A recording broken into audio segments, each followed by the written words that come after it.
বাজারে যা মাছের দাম, তাতে মাছ কিনে আর খাওয়া হবে না মনে হচ্ছে। আরে আরে এখানে চিংড়ি কোথা থেকে আসলো? আরে বাহ, চিংড়ি মাছটা দেখতে তো অনেক সুন্দর। যাই, এটাকে নিয়ে যাই।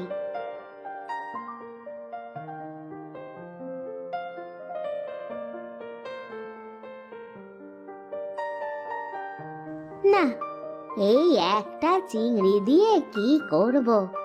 তার চেয়ে বরং চিংড়িটা আমি পুকুরে ছেড়ে দিই, বেচারাটা বেঁচে যাবে।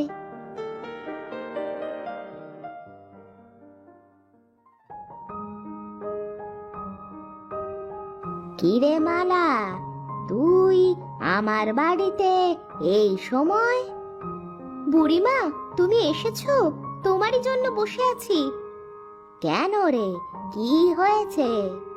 বলছি কি বুড়িমা, তোমার জাংলা থেকে একটা লাউ দাও না, আমার না রান্না করার মতো এখন কিছুই নাই। ও আচ্ছা, এই ব্যাপার। আচ্ছা, দাঁড়া, দিচ্ছি।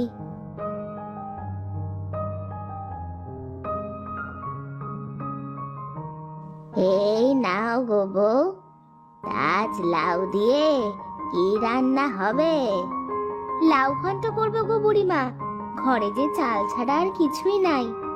ও আচ্ছা, ঠিক আছে।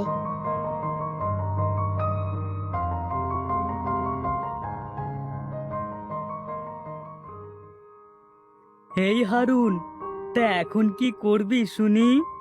কি আর করব, চুরি করতে গেলেই তো ধোলাই খাই। ওহ, এখন চুরিও করতে আর ভালো লাগে না, চারটে সাল। হুম, কিন্তু ছোটবেলা থেকে চুরি ছাড়া তো অন্য কাজও শিখিনি। এখন তাহলে কি করবি? হ্যাঁ রে, সেটাই তো ভাবছি। শোন, এমন করলে কেমন হয়? যে বাড়িতে পুরুষ মানুষ থাকে না, আবার বুড়ো বুড়ি ছাড়া বসবাস করে না, তাদের বাড়িতে চুরি করলে তো আর ধরা পড়বার কোনো সুযোগই থাকে না। হ্যাঁ, তুই ঠিকই বলেছিস, এখন থেকে তাই করতে হবে। তাহলে আর কি, আজ রাতে গ্রামের ওই পাড়ার ঠাকুমার বাড়িতে চুরি করতে যেতে হয়। ওই বাড়িতে তো বুড়ি একা একা থাকে। তুই ঠিক বলছিস তো? আরে হ্যাঁ, আমি ঠিকই বলছি।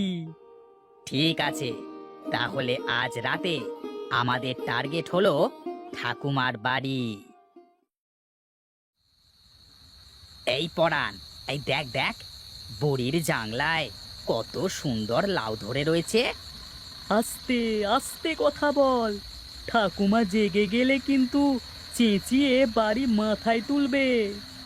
আচ্ছা আচ্ছা, ঠিক আছে ঠিক আছে, এখন চল চল।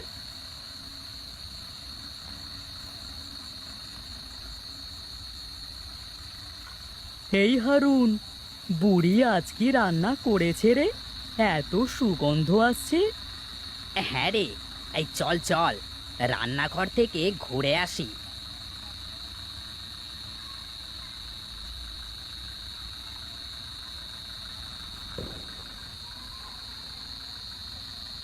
আরে পরাণ, বুড়ি দেখছি শিং মাছের দো পেঁয়াজা করেছে। তোর কথা শুনে তো আমার জিভে জল চলে আসলো। এই চল চল, চুরি পরে করব, আগে খেয়ে নি।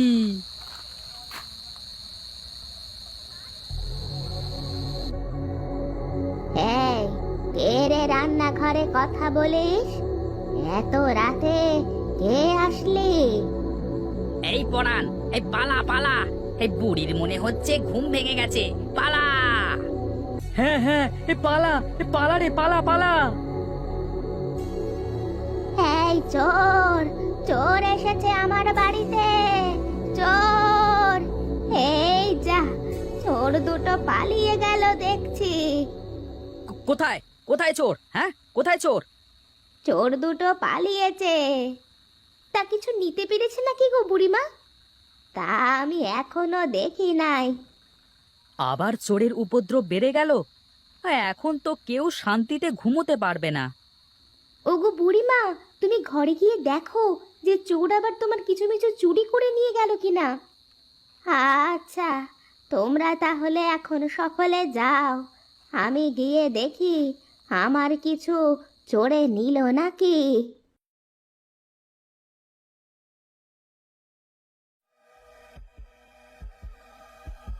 হ্যাঁ, হ্যাঁ, যাক বাবা, একটুর জন্য বেঁচে গেছি। ধরতে পারলে না, একদম মেরিয়ে ফেলতো।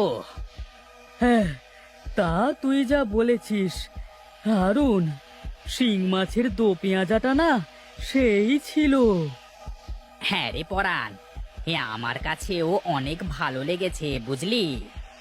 শোন, কালও একবার ভাবছি ঠাকুমার বাড়িতে যাব। আহা, কি সুন্দর লাউ হয়েছে!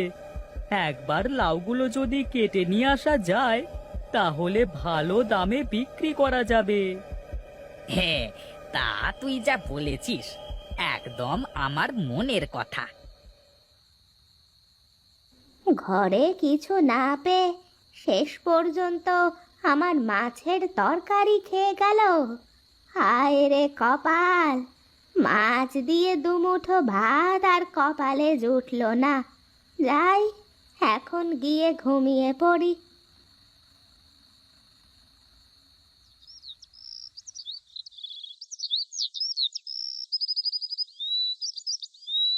আজ অনেক বেলা হয়ে গেল, যাই জল নিয়ে এসে এক মুঠো চাল চড়িয়ে দিই।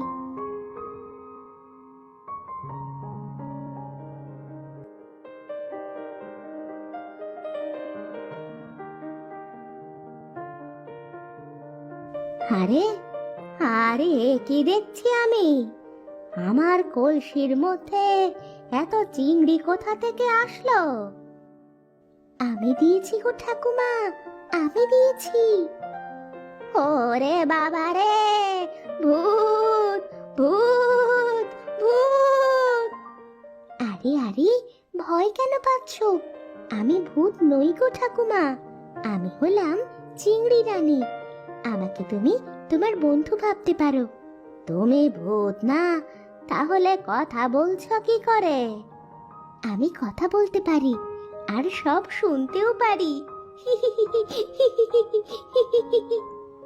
ও আচ্ছা, আমি আরো ভয় পেয়ে যাচ্ছিলাম। শোনো গো ঠাকুমা, আজ থেকে তুমি প্রতিদিন এক কলসি করে আমার থেকে চিংড়ি নিয়ে যেও, আর তা বিক্রি করে তোমার সংসার চালিও। তুমি সত্যি বলছো? হ্যাঁ গো হ্যাঁ, আমি সত্যি বলছি। এখন তুমি যাও, তোমার খাবারের মতো রেখে বাকি চিংড়িগুলো বিক্রি করে আসো।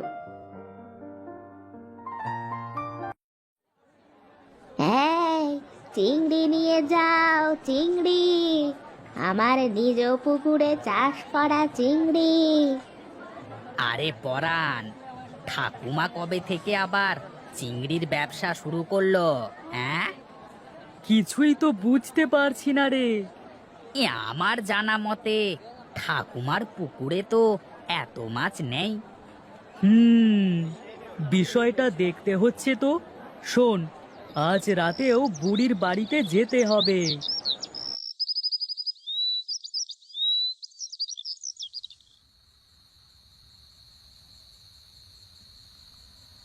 এই শোন, আজ আর ঘরের ভেতরে গিয়ে কাজ নেই, তার থেকে বরং লাউগুলো নিয়ে কেটে পড়ি। শোন, তুই লাউগুলো কাট, আমি ঠাকুমার চিংড়ি বিক্রি করবার টাকাগুলো হাতিয়ে নিয়ে আসি।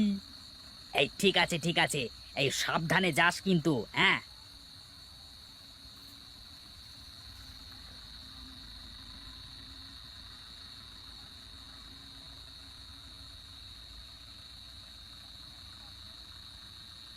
আমার কাজ শেষ, তোর কি হলো? হ্যাঁ রে পরাণ, আমার কাজও শেষ।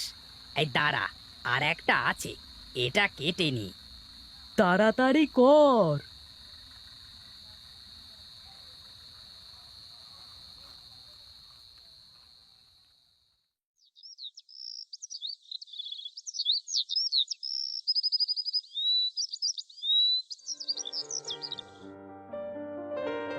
এ কি, এখানে তো টাকার থলেটা রেখেছিলাম, গেল কোথায়?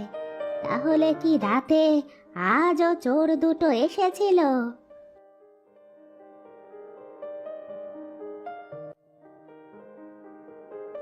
হায় হায়, এ কি সর্বনাশ হলো আমার!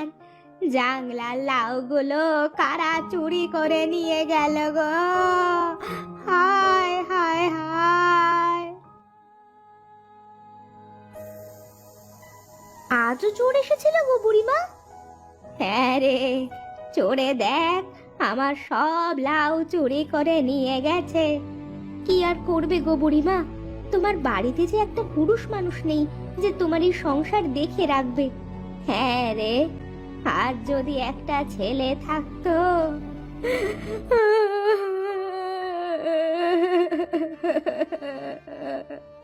কান্না করো না গো বুড়িমা, ধৈর্য ধরো, দেখবে ওপরওয়ালা ঠিক ওই চোরের বিচার করবে।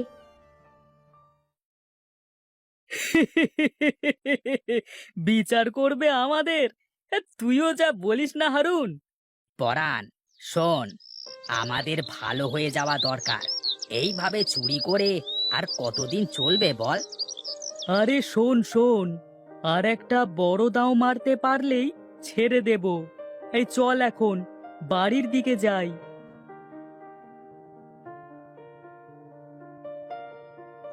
তুমি কান্না করো না গো ঠাকুমা, শোনো, তুমি আজ এই পুকুরে 3বার কলসটা ডুবাবে, আর যা চিংড়ি পাবে তা বাজারে বিক্রি করে আসো, দেখবে অনেক টাকা পাবে। তুমি তো বলেছিলে একবার ডুবাতে। হ্যাঁ, তা বলেছিলাম, আজ আমি বলছি 3বার ডুবাও। ঠিক আছে।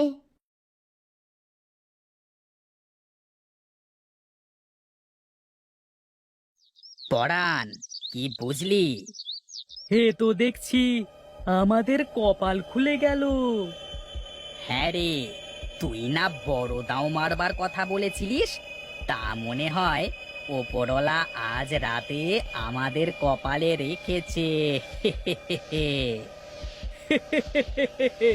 তা তুই যা বলেছিস।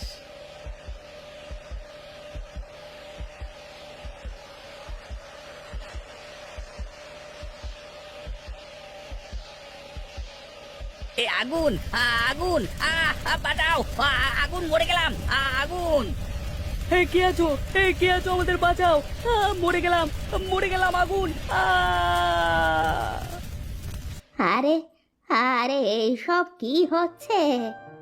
ওরা পাপী, ওরাই এই গ্রামের সকলের ঘর থেকে সবকিছু চুরি করছিল, আর আজ এই পুকুর থেকে মাছ চুরি করতে এসেছিল, তাই ওরা উচিত শিক্ষা পেয়েছে।